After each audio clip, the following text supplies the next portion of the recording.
तर बिहारमध्ये भाजपला अभूतपूर्व आणि ऐतिहासिक यश मिळालेलं आहे. काय आपली प्रतिक्रिया? बिहार विधानसभेच्या निवडणुकीमध्ये भारतीय जनता पक्ष, जदयू, लोजपा आणि हम या महायुतीला अभूतपूर्व यश बिहारच्या जनतेने दिलेलं आहे.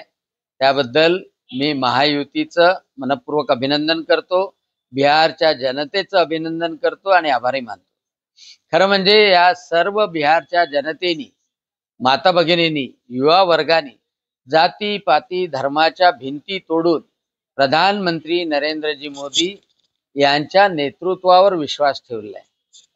नितीश कुमार यांचं मागचं 5 वर्षाचं नितीश कुमार भारतीय जनता पक्षाचं सरकार होतं, त्यावर विश्वास दाखवलाय आणि पुन्हा एक वेळा निक्षून काँग्रेसला, राजदला सांगितलंय की आम्हाला भ्रष्टाचार नको, आम्हाला जंगल राज नको, आम्हाला गुंडागर्दी नको, आम्हाला लठमारी नको, आम्हाला पाहिजे महिलांचं संरक्षण करणारं, युवकांना रोजगार देणारं, बिहारला समोर नेणारं प्रधानमंत्री नरेंद्रजी मोदी यांच्या विचाराचं सरकार, भारतीय जनता पक्षाच्या विचाराचं सरकार.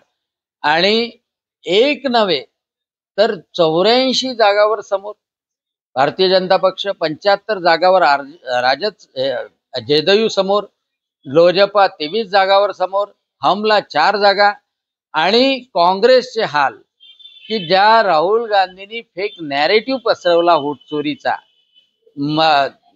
मतदारांना संभ्रमित करण्याचा प्रयत्न केला, त्यांना अक्षरशः लाथाडलं या शब्दातच म्हणावं लागेल. त्यांना झिडकारलं, नाकारलं. तेजस्वी यादवला सुद्धा नाकारलं.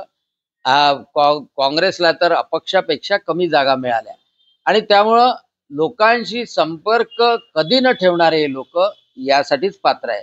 मी भारतीय जनता पक्षाच्या समग्र कार्यकर्त्यांचं, त्यांनी स्वतःसाठीच नाही तर जदयूसाठी काम केलं, लोजपासाठी काम केलं, हमसाठी काम केलं, या एकजुटीचं मनपूर्वक अभिनंदन करतो. आणि हेच यश आम्हाला महाराष्ट्रात स्थानिक स्वराज्य संस्थेमध्ये सुद्धा मोठं बळ देईल.